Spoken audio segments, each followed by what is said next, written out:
네, 안녕하세요. 오너스 경영연구소의 조 팀장입니다.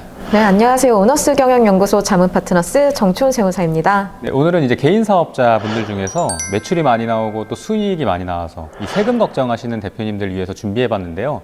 오늘 간단하게 법인 전환이 어떤 건지 좀 설명해 주시면 좋을 것 같아요. 네, 요즘 대표님들 법인 전환에 대한 니즈 정말 상당한데요. 일단 법인 전환이라는 건 개인 사업자가 법인으로 전환해서 계속 사업을 하는 것을 말합니다.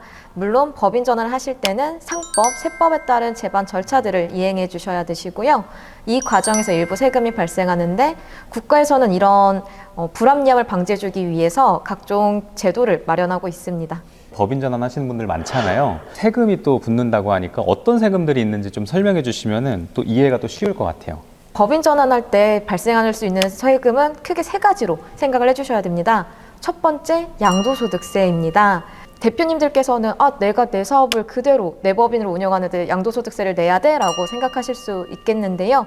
개인과 법인은 다른 인격체니까 이 부분 발생하실 수 있다는 거 꼭 염두에 두셨으면 좋겠습니다. 그리고 취득하시는 법인 입장에서는 자산을 취득하기 때문에요. 취득세 과세가 되는 자산이 있다면 취득세를 부담하셔야 됩니다. 예를 들면 부동산이나 자동차 같은 것이 있을 수 있겠고요. 세 번째로는 부가가치세입니다. 재고 자산을 공급한다던가 사업료로 사용하시던 자산을 공급하실 때는 부가가치세가 부과가 돼요. 이 부분도 같이 생각을 해주셔야 됩니다. 법인 전환을 어떻게 하느냐에 따라서 이런 세제 혜택을 또 볼 수가 있다고 하는데 그 부분도 좀 설명해 주시면 좋을 것 같아요. 법인 전환하는 방법에 따라서 이런 세제 혜택을 볼 수가 있는데요.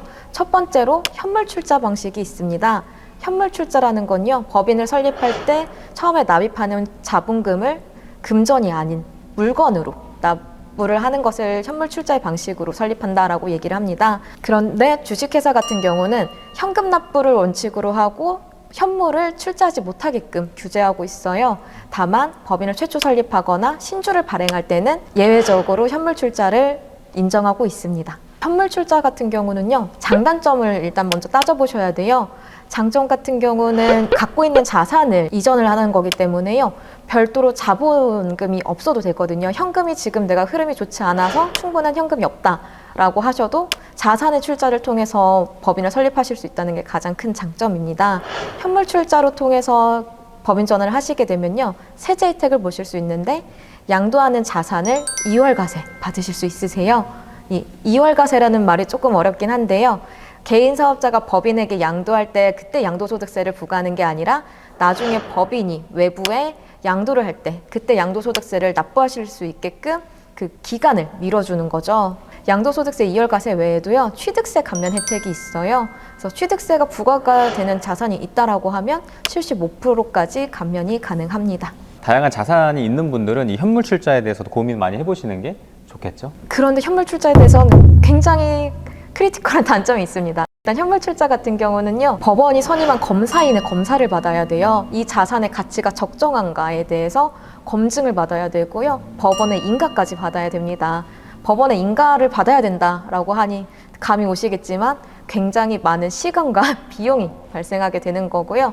그리고 실제로 최근에는이라고 하기 어려울 정도로 몇 년 전부터는 주식회사로의 현물 출자는 거의 승인이 나지 않고 있습니다. 현물 출자 말고 또 다른 방법들이 있다면 그것도 얘기 같이 해주시면 좋을 것 같아요. 비슷하게 세제 혜택으로 볼 수 있는 거는요, 사업의 포괄적 양수도라는 제도가 있습니다.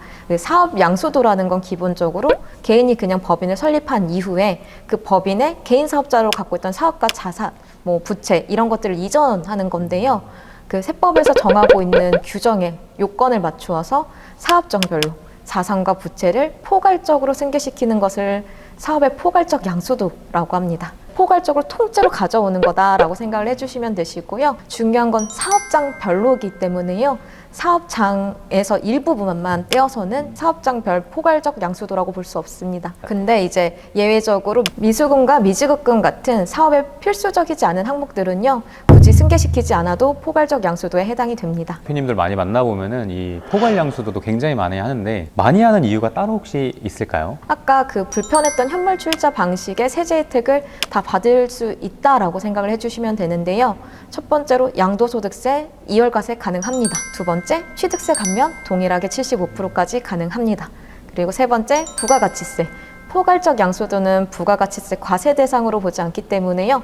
부가가치세도 부담하지 않으셔도 됩니다. 일반 사업 양수도를 하시는 분들도 계신데요. 그 경우는 이제 부가가치세를 개인사업자에서 납부하시고 법인에서 같은 금액으로 매입세 공제를 받아가셔서 어차피 납부하시는 세금은 결국 영원이 되긴 하는데요.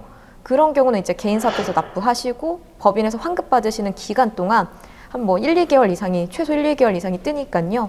그 현금 흐름이 안 좋아지거든요. 그래서 애초에 납부를 안 하고 안 받을 수 있는 게 훨씬 편하죠. 포괄양수도를 했을 때 좀 주의해야 되는 사항들 몇 가지 좀 알려주시면 너무 좋을 것 같아요. 요건이 굉장히 엄격하기 때문에요. 당연히 이 포괄적 양수도의 요건을 충족하는지 적절한 컨설턴트의 조언을 받으셔야 됩니다. 나는 이거 다 남긴 것 같은데 라고 생각을 하지만 세법상에서는 그거를 포괄적 양수도로 보지 않을 가능성이 커요. 일단 그걸 제일 주의해 주셔야 되시고요. 두 번째 단점으로는요. 법인이 개인사업자의 순자산을 받아오는 거기 때문에요. 순자산 이상의 자본금이 납입이 되어야 됩니다. 그러니까 개인사업자의 순자산이 높은 경우 출자금이 많아져야 돼서 자본금 부담이 있다는 단점이 있습니다. 또 세 번째로 실무적인 건데요. 저희는 포괄적 양수도라고 하지만 세무서에서는 일반 양수도라고 주장하는 경우가 많아요. 왜냐하면 부가가치세를 부과시키고 싶기 때문이거든요. 또 그거를 제대로 신고를 안 했으면 가산세가 있기 때문에 네, 세무서에서는 포괄적 양수도가 아니라 일반 양수도라고 굉장히 주장을 많이 합니다. 그래서 이거에 대한 대응도 꼭 사전에 준비가 되어 있으셔야 합니다.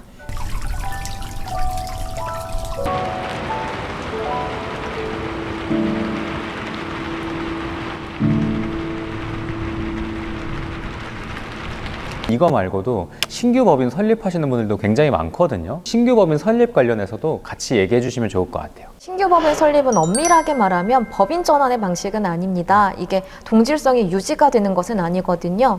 그런데 이제 업력이 짧거나 뭐 재고 자산이나 이전해야 되는 자산이 거의 없는 경우의 사업장들은요.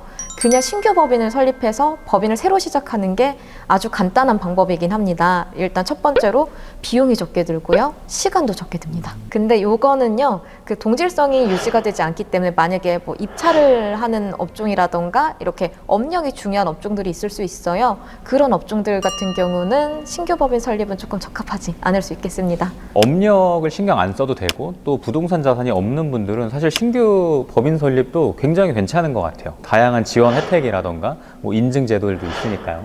실제로 법인 전환을 진행하다 보면요. 신규 법인 설립으로 진행하는 경우가 제가 봤을 때는 한 40~50% 이상은 되는 것 같습니다. 신규 법인 설립했을 경우에는 개인 사업자는 그럼 폐업 처리를 해야 되는 건지 아니면 계속 가지고 가도 되는 건지. 개인 사업자를 병행하셔도 되시는데요. 보통은 개인 사업자는 폐업하시고 이제 폐업 부가가치세 신고 그리고 개인 사업자로서의 나중에 종합소득세 신고까지 마무리 하시는 걸로 정리를 하는 편이긴 합니다. 이걸 두 개 같이 가져가시는 경우들도 있는데요.